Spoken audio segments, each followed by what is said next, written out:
Para comprender el funcionamiento del amplificador magnético, debemos primero revisar algunos conceptos básicos de magnetismo. En este circuito tenemos una fuente de corriente alterna, una bobina y una cierta carga. La bobina está enrollada alrededor de un núcleo magnético. Cuando circula una corriente por esta bobina, se genera un campo magnético.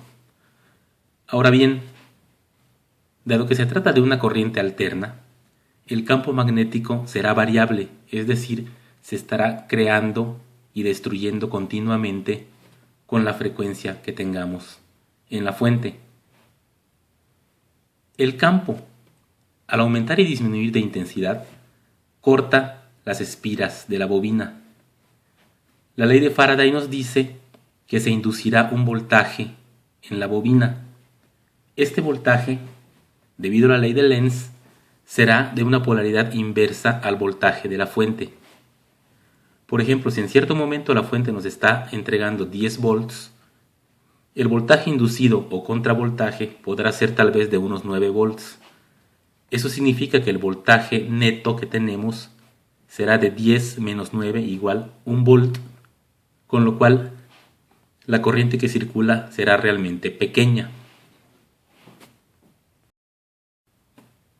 Ahora bien, si nosotros eliminamos o quitamos el núcleo magnético, entonces la intensidad del campo magnético generado por la bobina va a disminuir mucho. En consecuencia, el voltaje inducido o contravoltaje también va a disminuir y el voltaje efectivo será mayor. Entonces la corriente que circula por el circuito va a aumentar. ¿Qué está sucediendo? Que la presencia o ausencia del núcleo magnético tiene un efecto en la corriente que circula por el circuito. Visto de otra forma, si nosotros logramos alterar de alguna forma las características magnéticas del núcleo, también vamos a controlar la corriente que circula por el circuito. Una forma de controlar las propiedades magnéticas del núcleo sería generando en él un campo magnético adicional al que genera la corriente alterna.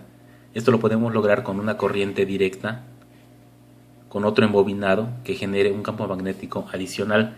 Este campo magnético puede hacer que el núcleo se sature, con lo cual sus propiedades disminuyen y el campo magnético generado por esta fuente variable será mucho menor y la corriente disminuirá. Otra forma sería también, en lugar de una corriente directa, acercar un imán al núcleo de hierro, con lo cual también logramos saturarlo. De esta forma podemos tener un cierto control sobre la corriente que circula por este circuito.